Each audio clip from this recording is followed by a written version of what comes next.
Look how pretty that sky is.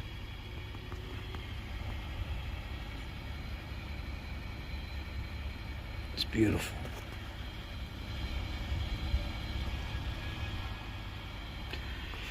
Well, we are in a 2021 F-150, 14,920 miles on it.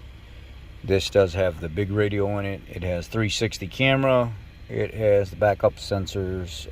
It is not top of the line. This is an XLT, but an upfitted XLT. Basically, what we ran into here is there were several things going on. The backup sensors, when you get close to something and they beep. So when you put it in reverse and your lines and everything pop up and your stuff here. See, when I go to back up, see how it made that noise just now? See if I can go forward. None of that stuff would be there.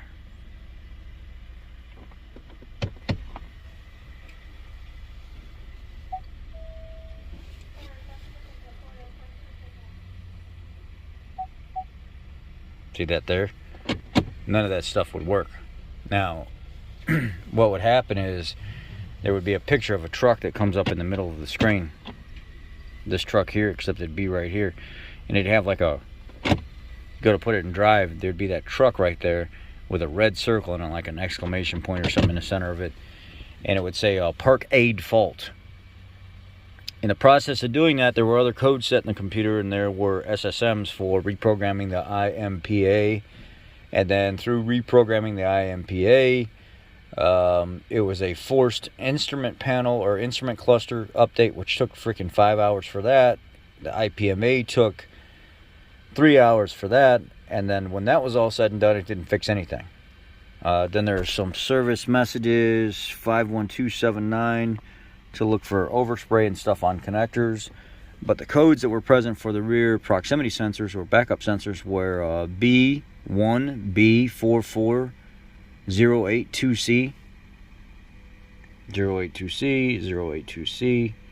The difference between the two is the number 44 indicates right rear outer sensor, 46 indicates right rear inner sensor, 48 right or left rear outer sensor, and then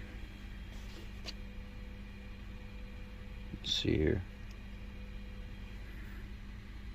B1B50082C is left rear inner sensor, and it will say bus signal message failures. Why? Because the blue and white wire,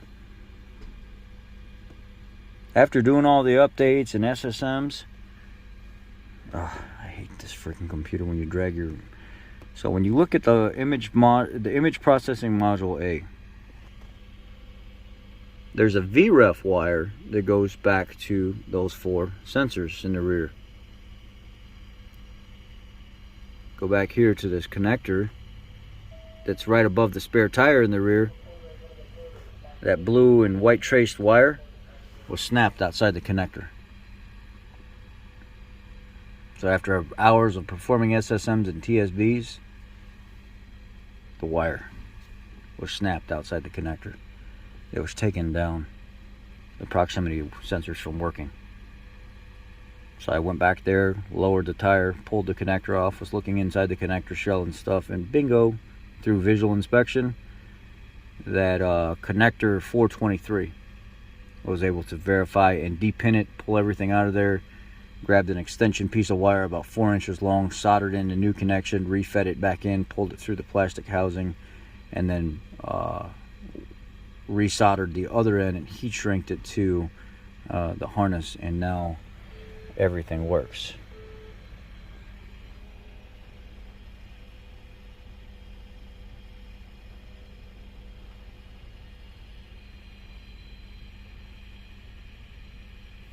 In the process of doing so, it took down the programming for this truck, because this truck had, through programming all of the IMPA and all that, this truck has a lift. It's lifted 6 inches. It's a BDS lift. So it wiped out the factory programming for the ride height. Ride height from the factory is like 986 millimeters from center to here.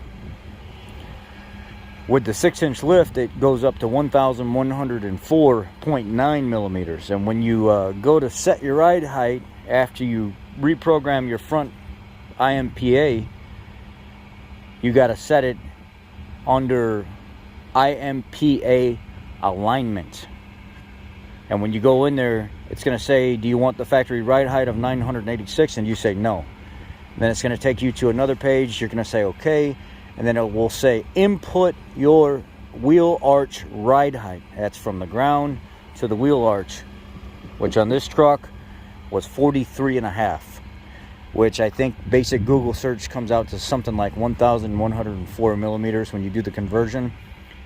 So I went back inside the computer, programmed it to 1,104 millimeters. It accepted everything, took the front facing IMPA codes out of the computer, so that cleared, and then came and pulled this plastic out of the front bumper right here, because this is your automatic cruise control adjustment. When somebody's in front of you and you're coming up on them too fast, that radar sensor right there will start to back your speed down to keep you safe. And when you go out to do your radar alignment, it will tell you that you need at least 110 different contact points for the radar to make its adjustment appropriately. And it's hard to do that on flat ground without a lot of stuff around. So after a couple hours of trying to program that thing, and there being barely any criteria explaining that, I took off and went in town, went across the bridge where it's like real hilly and stuff like that, and went down in town, went down the bridge and through town. You got to keep it at right at about 31 mile an hour. It says 50 kilometers, which converts to about 30 mile an hour. You got to keep it around that while you're driving, and it will stop programming if you get underneath it. And you need to be there for so long. And I noticed that going up and down hill around the curves and everything else, that radar was able to learn 10 times faster that way. It failed learning like a dozen times before I found the right type of road that it needed to see. And then I was able to get the radar alignment done for the cruise control module, and it stopped giving me front sensor alignment or front sensor adjustment fault. And then when I was able to finish the cruise control module radar stuff, that went away. The front facing camera stuff went away with the wheel height adjustment under IPMA alignment. And then when you're done inputting all that and it takes all the information, it's going to ask you to go get it out on the road and drive it above 40 mile an hour. And then it adjusted off of that, and then found the broken wire, fixed the broken wire, and now everything works. The customer can come pick up their vehicle. Yeah, 2021 shenanigans. But this is in a nutshell what all this craziness is going to, with all these modules and freaking updates and everything else leading you in the wrong direction. Yep.